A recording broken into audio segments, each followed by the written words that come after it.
Welcome to another episode of What's at Stake, a Penta podcast. I'm your host, Bryan, DeAngelis. Today, we're going to be discussing the economic and geopolitical power competition we're seeing between China and the West. This is by no means a new development, but since at least 2020, there has been a shift in the political dynamics between the US, EU, and China. You could say this started in the Trump administration, but certainly as we got into COVID, we saw some of these tensions really ramp up. So this is everything from regional security posturing to policy in the US and EU, dictating outbound investments in particular, ethical sourcing guidelines, the West's relationship with China. All of this is becoming increasingly complex. So to try to distill some of these issues, and we'll see how many we can get to in 30 minutes, surrounding the US, EU, and China, I'm joined by our resident expert, Stratton Kirton, who's a strategy partner with me here in the DC office of Penta. And we're thrilled to also be joined by Stuart Harbinson. Stuart's one of our advisors. He's had a distinguished career in public service, especially in Hong Kong, before joining the WTO in Geneva, where he worked as chief of staff and then later a senior advisor to two directors general. After leaving the WTO, he also worked at the United Nations Conference on Trade and Development. And for international law firms in Geneva, he's undertaken several trade-related technical assistance projects. And we are very fortunate that he now serves as an advisor to Penta on international trade. So first, that was a lot, but thank you both for joining, especially Stuart. Thank you for joining us from overseas. Stuart, let's jump right into it. If you don't mind, I did my best effort there, but why don't you give us a little bit more of your background and your work experience, especially around this topic, your work in Hong Kong and how it relates to how US business, EU businesses work both with and in China. Thanks very much indeed, Bryan, for the introduction. And you certainly portrayed me in a favorable light, I must say.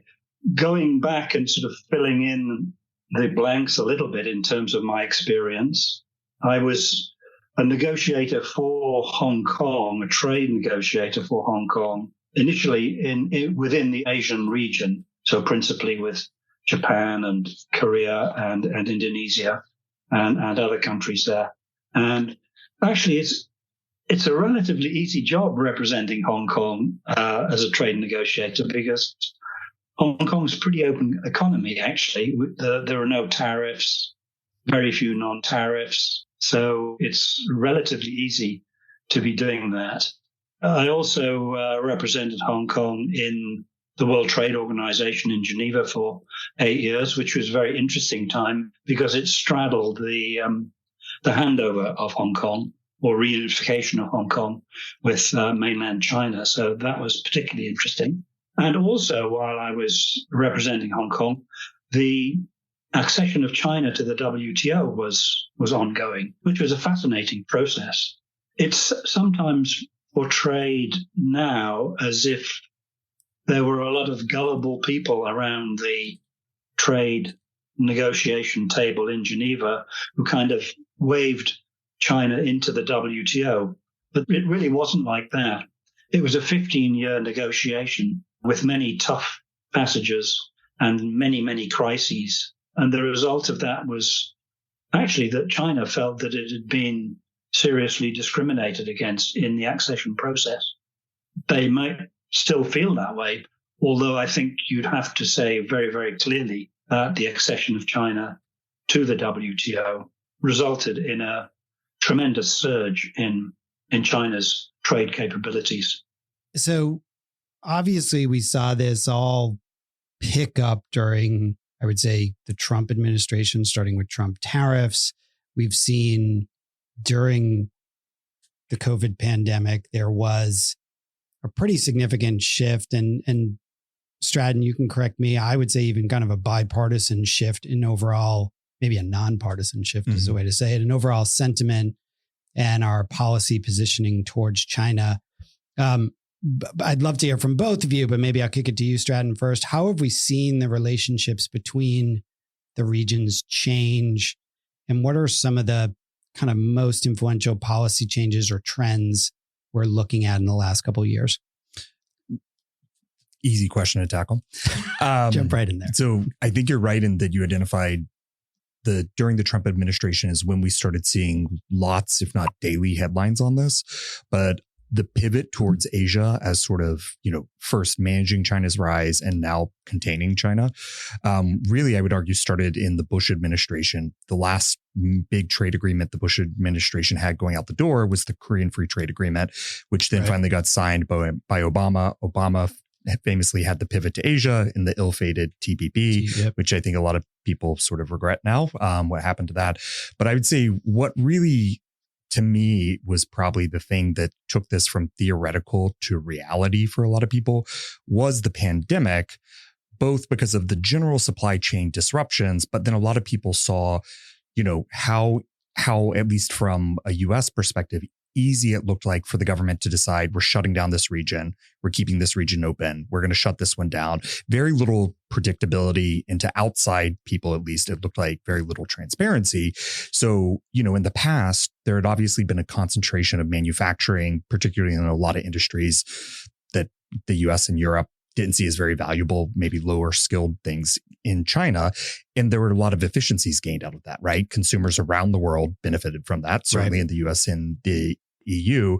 But the pandemic really showed the other side of that, what happens when you're over concentrated into one place and there are disruptions. And in this case, it really came to be seen as, I don't think it's fair to say the lack of rule of law, but certainly a system that is very different in terms of process and transparency than Americans and Europeans are used to.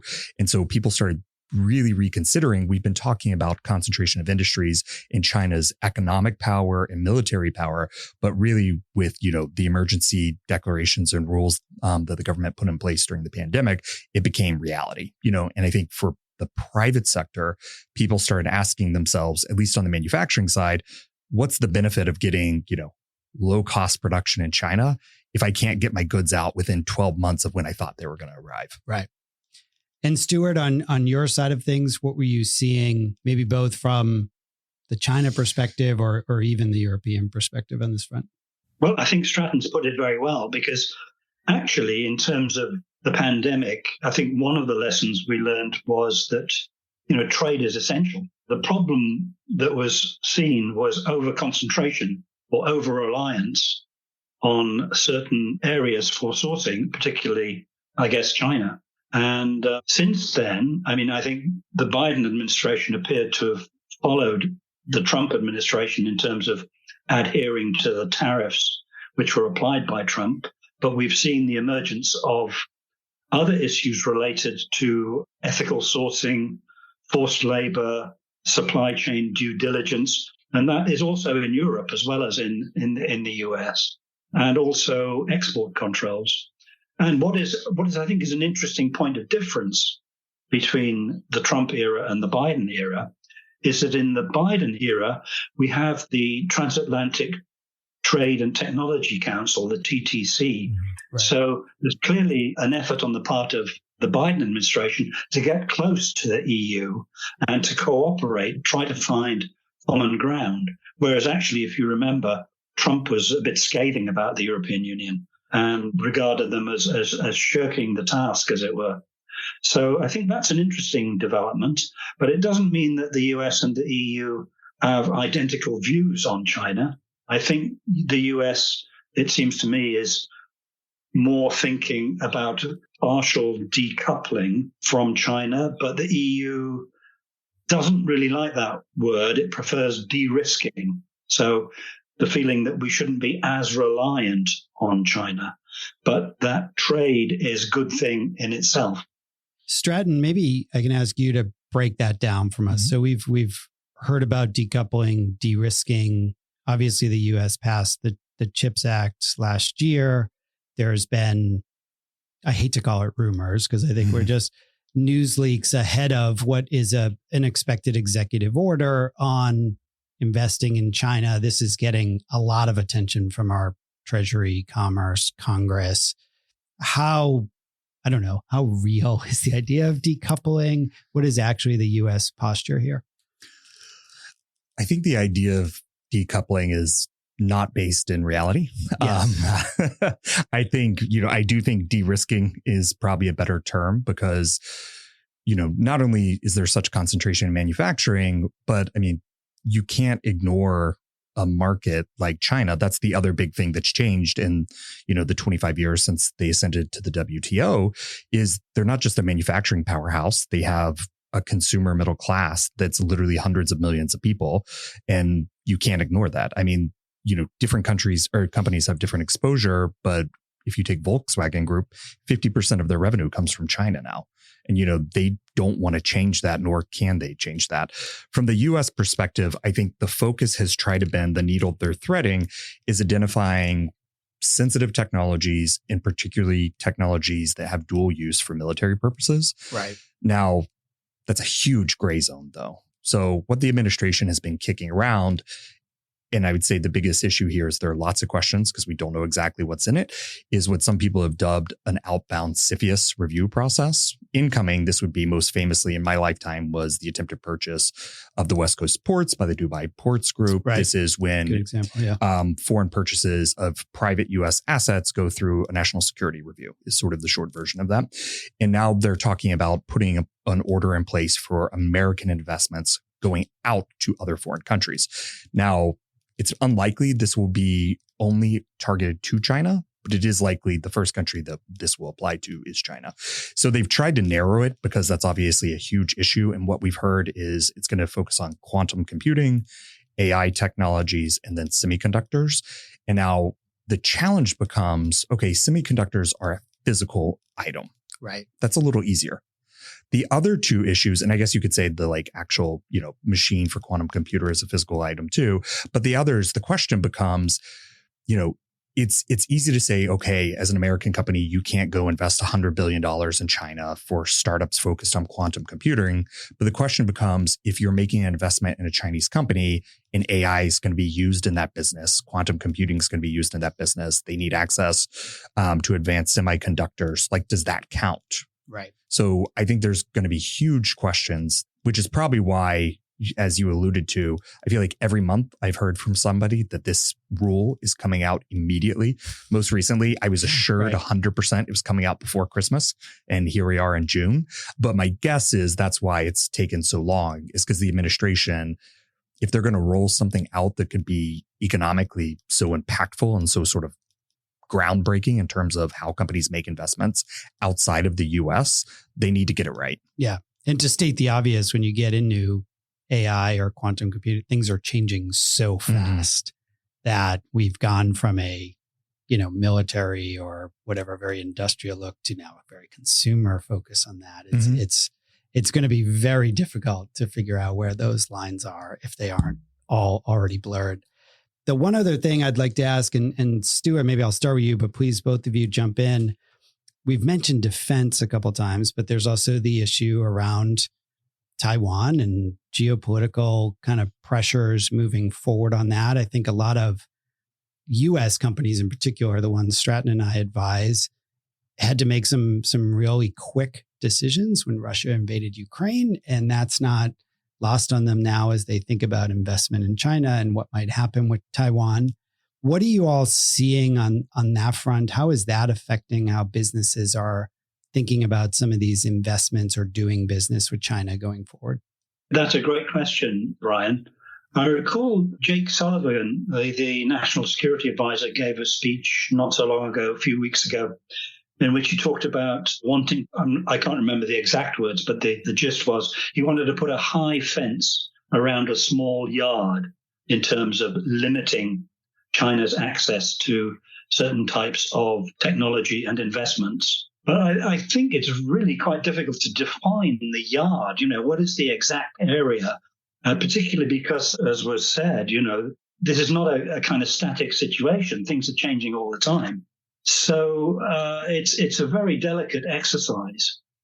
And I think probably China is drawing the conclusion that the US is basically trying to contain it, to confine it.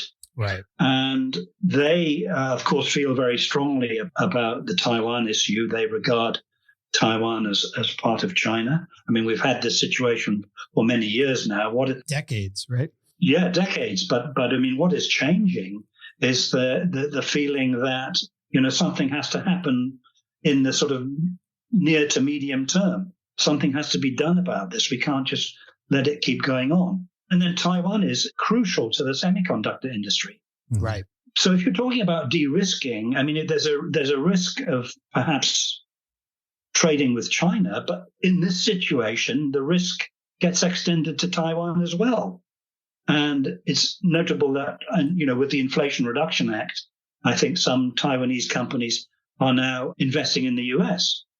How that plays out in terms of economic relationships in the longer term is really difficult to see. It's an extremely complex situation.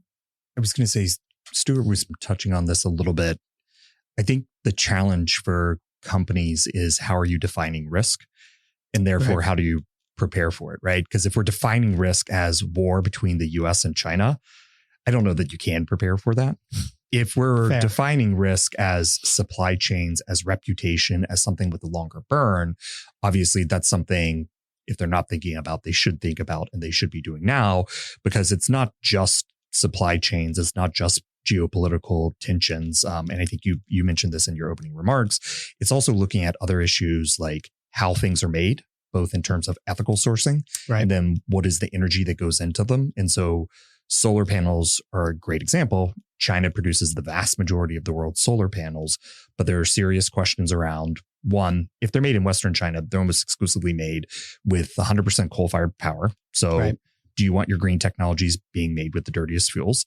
And then two, not specific to solar, but also is there forced labor? Yes. And the US has already passed a law. The EU is implementing a law, but I don't expect it to stop there. Sort of the scrutiny of supply chains, particularly that have deep concentrated roots in China. So, it is a reputational risk, and it's also a business risk if you're over concentrated in the market. Yeah. And you're right. That's a huge reputational risk for the companies.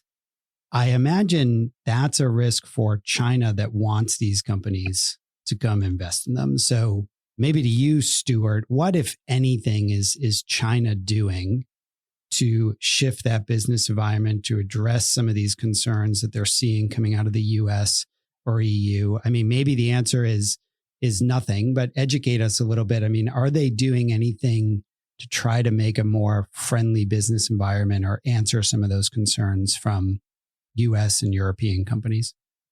It's a very difficult situation because what China is seeing is, the rise of anti-China sentiment in the West. And this kind of stokes things in China too. So you get anti-Western sentiment in China. Mm-hmm.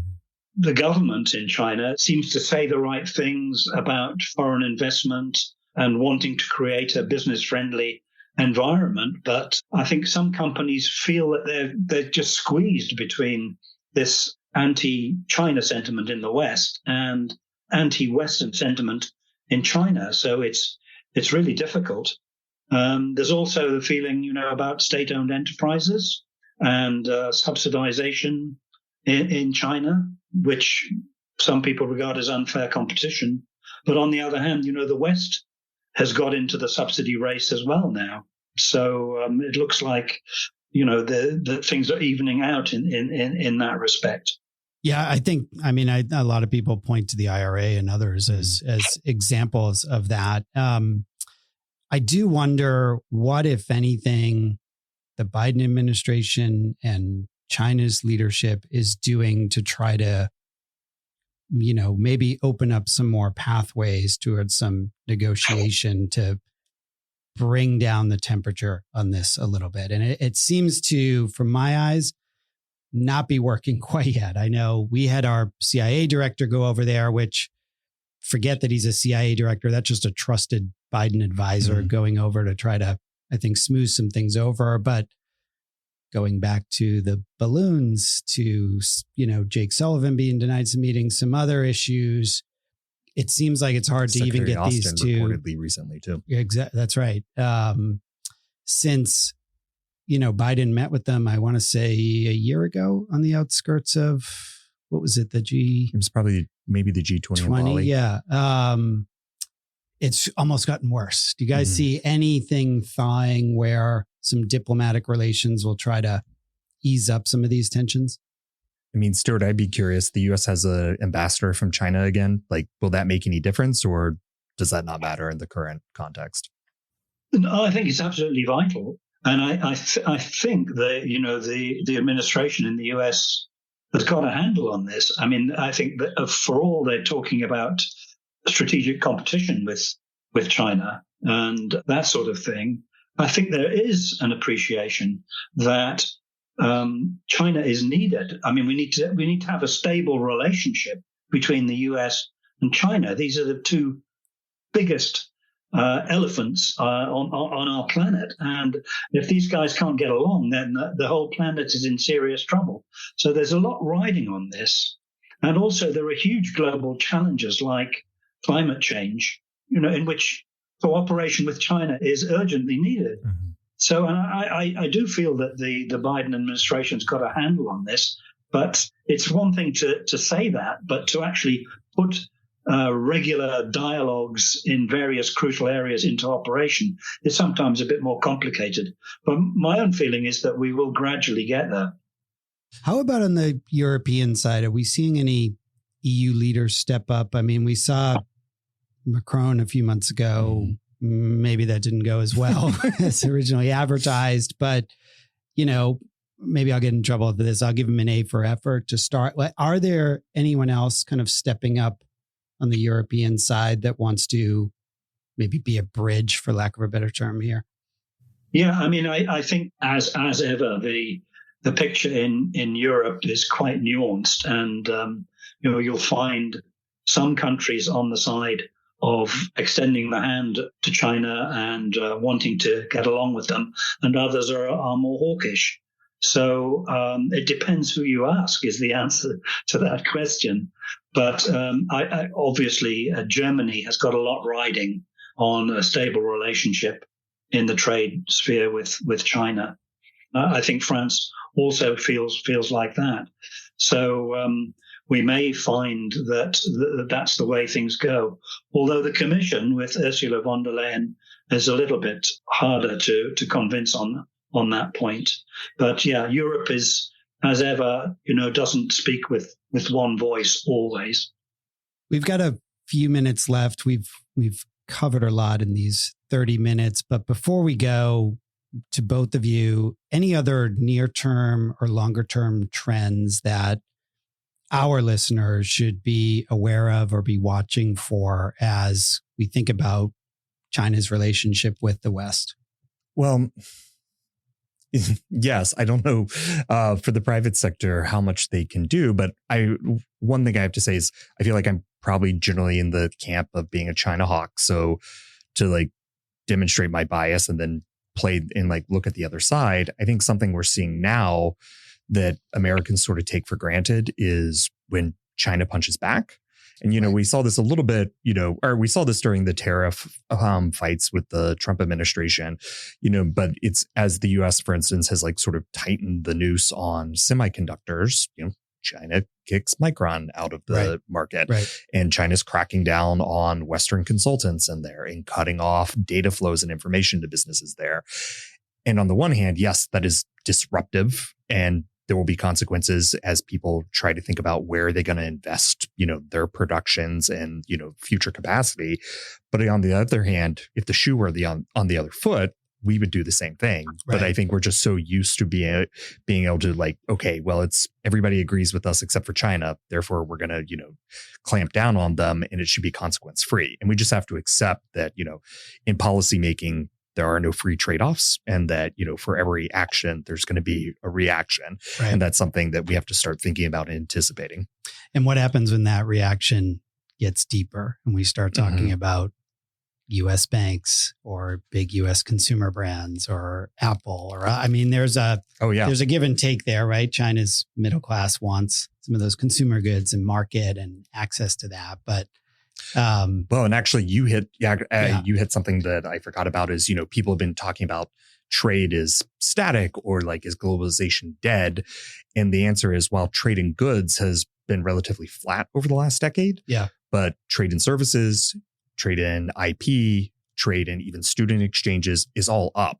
Right. So for those, if you think about the other businesses that you mentioned, like banks, particularly looking at middle-class consumers in China, looking at wealthy individuals in China, right, and wanting to break into that market, that's absolutely going to be a concern. Tap into that talent. Yeah. Stuart, anything else on your end? Anything we didn't cover? Some things we should keep an eye on over the next months or maybe even years? Just very quickly, a couple of points, Bryan. I mean, I think diversification has been mentioned, but maybe we should have talked a little bit more about that. It's clear that some of the China trade is moving out of China into Southeast Asia, Vietnam, and other countries in the area, which is an interesting take. There's even some discussion of India becoming a new destination for sourcing of goods. I mean, that's got its own complications, obviously. But it was interesting, I thought, that bilateral trade between the US and China was at a record high in 2022, despite all of the talk about I mean, some people think that that's because of inflation and, the price of goods has risen.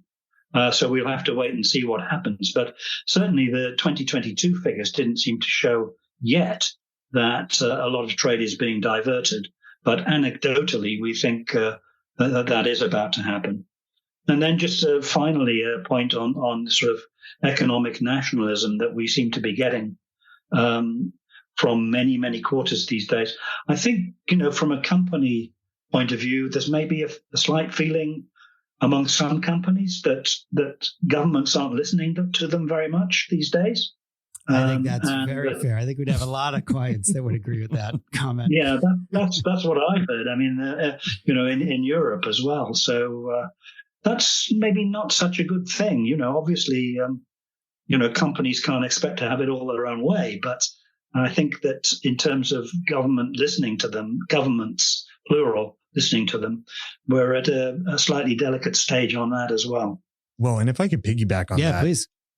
I would guess that for a lot of companies who have been in the Chinese market for a long time, they probably have insight and understanding to like a much deeper degree than many people operating in policymaking, either here or in Brussels.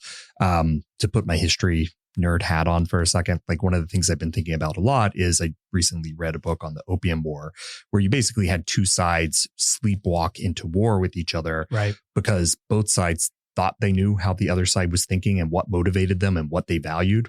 But both the British at the time and the Chinese Empire at the time actually had no understanding of what really motivated the other side. And so that's something I've been thinking a lot about, particularly as we keep throwing up more and more restrictions, is like, are governments going to be in a position where they actually have less understanding of how the other side operates? And is there insight there where the private sector, who doesn't really have a choice in that, again, back to the size of China's market, what the outsized role they play in manufacturing, like, do they have a role to play in sort of explaining what matters and what motivates the other side? Yeah. And to both those points, what worries me is this seems becoming less of a business and policy discussion and more of a political one. Mm-hmm. It's a campaign talking point. It's a, speech on the House floor. It's the only thing DC agrees on these days. Exactly. And it gets people fired up. So unfortunately, it's taking precedent over maybe the substantive conversations that need to be happening. But we will save that discussion for another podcast. This is a heavy topic, and we tried to jam a lot into 30 minutes, but we'll leave it there. I want to thank Stuart and, of course, Stratton for joining this week's show. And I'm eager to have you both back sometime soon. I'm sure there will be plenty to talk about on US-EU-China relations for quite some time. For our listeners, thank you for tuning into another episode of What's at Stake. I'm your host, Bryan DeAngelis. A reminder, for new episodes, you can check out our website or subscribe to the Penta podcast channel wherever you get your podcasts. And you can follow us on Twitter @PentaGRP. Thank you for joining. We'll see you again next week.